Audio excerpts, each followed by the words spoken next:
One person at the centre of future wage claims is Paul Farrow, recently appointed as National Secretary of one of our largest and most powerful unions, the Australian Workers' Union. I sat down with him this week for his first interview since he got the job and asked him about a range of things, including energy policy, innovation, and improving productivity.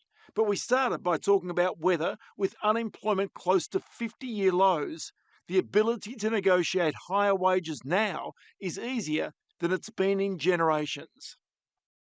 I'd like to think so. But the results don't show that. I've been organising for a long period of time. I'm still yet to walk into a company that says, "Thank God the union's here. We've got all this money that we're just waiting to dish out to our employees." I don't see that changing. That's not the way it works, though, is it? In the not too distant future. I'd like to see a change in that space. Unemployment's a weird figure as well. You've only got to work an hour a week to be classed as being employed. So I think that's something that factors in. Do we have high levels or record levels of unemployment? I think we've still got a lot of people out there that want work, and we've got opportunities in front of us. Okay, so the Reserve Bank says that it believes the rate of full employment, the new Reserve Bank governor coming in, around 4.5%. Yeah. It's currently 3.5%. If it is to get to that 4.5%, there's workers who are going to lose jobs. What's your own sense about where full employment lies? Yeah, well, look, I guess, to make sure we've got a coordinated response on that, I'll leave that to the ACTU to articulate on behalf of all unions. I know in recent days and weeks, we've all been out having our pitch on that. I think coordinated response on that's probably best. But I would say, as just previously mentioned, being employed for 1 hour a week, anybody out there that thinks that you should be classed as being employed if you're employed for 1 hour a week, probably needs their head read. Okay, but having a job is clearly better than not having a job. That's right. That's pretty much a given, isn't it? Absolutely. For the nation, for the person, for the community, for the whole lot. Absolutely. And so trying to keep as many people in jobs as we possibly can. So then that goes back to the whole notion of bargaining and wage rises, because if wages rise too far, inflation rises, therefore interest rates rise. So it's almost like a bit of a spiral. It's a vicious circle. Yeah. And look, I think, we talk percentages of, inflation, interest rates, and wage rises. But, probably need to break that down to actually what that means to working people. What is the impact of a 0.25% rate hike, on an $800,000 mortgage? What is the reality of a 3 or 4% increase on wages for the average worker, $20, $30? So if you're asking people to show wage restraint when 3% might be a $20 a week increase, that's not going to happen. Yeah. People need more than $20 a week to live in the current climate. And that's where this notion of skills shortages, if people have the right skills, to be able to push them up that food chain and up the pay scale, that's the key. Because, say, brickmakers is one example that I've got in my head, where they might be paid $180,000, $200,000 a year to make bricks. But the reality is they're actually operating robots to do that these days. But what you don't want is those skills to be taken somewhere overseas. No, that's right. And I think that's getting back to, and draw on my experience coming out of aviation, working on the shop floor in an industry I think that's always been at the top of the skill sector, especially in manufacturing. When I started my apprenticeship, I knew I didn't have a job. It wasn't a guaranteed job at the end of it. But I did have a 4-year investment in me, potentially with a job at the end of it. But if not, my company was investing in me for the industry for the future. So that's dropped away. We've seen a drop-off from industry of investing in people, investing in skills. We've seen drop-off in apprenticeships. And I think just investments in skills as a whole.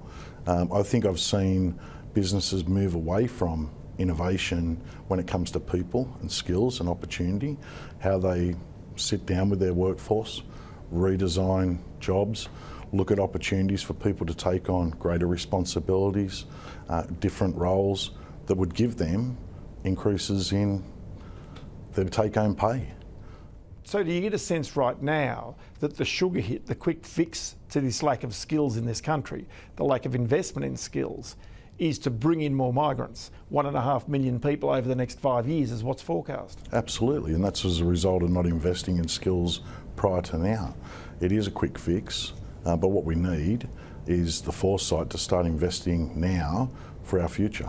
So that goes to the whole notion of innovation in this country, to create the manufacturing, the technical manufacturing that we could have in this country, which would create the jobs, and especially the jobs for your members. Absolutely, and look, manufacturing's perfect example. I don't think technology's always been there in manufacturing.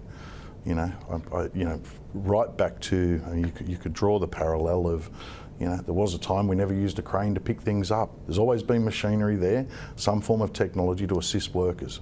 That technology is getting more and more advanced as time goes on. But what we don't want to see is technology coming in place of workers. If technology in the past has been an aid for workers to help efficiency in business, for them to take on more work, what we don't want to see is technology come in that displaces workers. That means that they go from working for Fred in one factory and have to move down to work for Joe in another factory that hasn't quite caught up with the technology.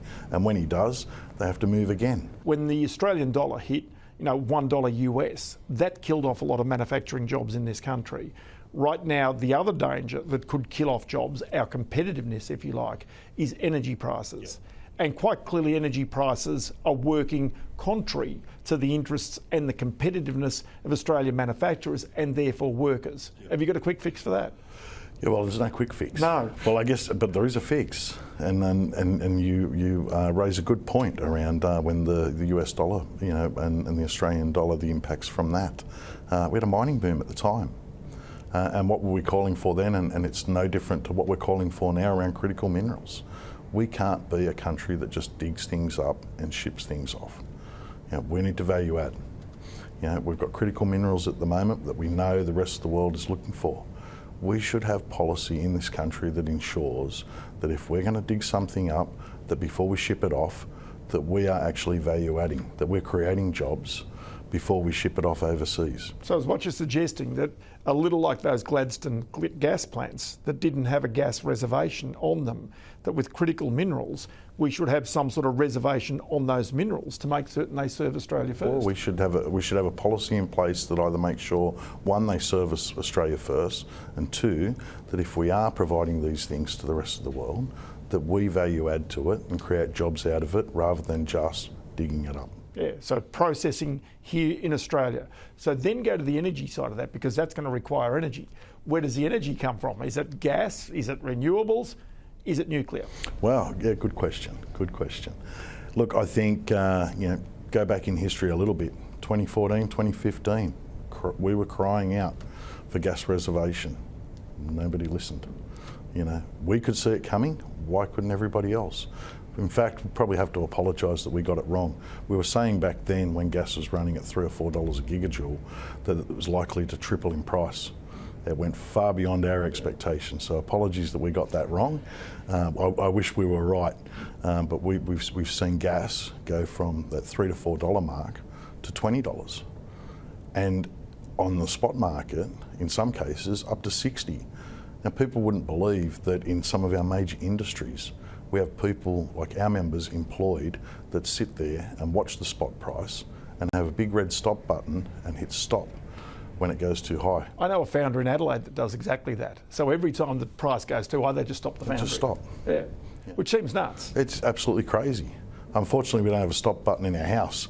Yeah. Power keeps running whether we're home or not, right? So is nuclear one of the answers? Of course, people have talked about this. It could be, but I think the question of nuclear, I'm not going to be advocating for nuclear here today, but what I would say is when we're looking for a long-term energy fix in this country, all options should be on the table. And as I said earlier, we're a country that's got every resource at its feet. We've got a sun that always shines, we've got wind that always blows, we're surrounded by water, we've got minerals in the ground, every option should be on the table when it comes to energy. This country, especially our manufacturing sector, should have the cheapest power in the world. we should be selling our resources and backing ourselves in that as a result of selling those resources, our companies have got the competitive advantage. That creates jobs, that creates wealth, and our households should be proffering from, like our community should be proffering from cheap energy. Paul Farrow, good to chat to you today. We'll do it again in the near future, no doubt. Many thanks for your time. Thanks very much for your time. Thank you.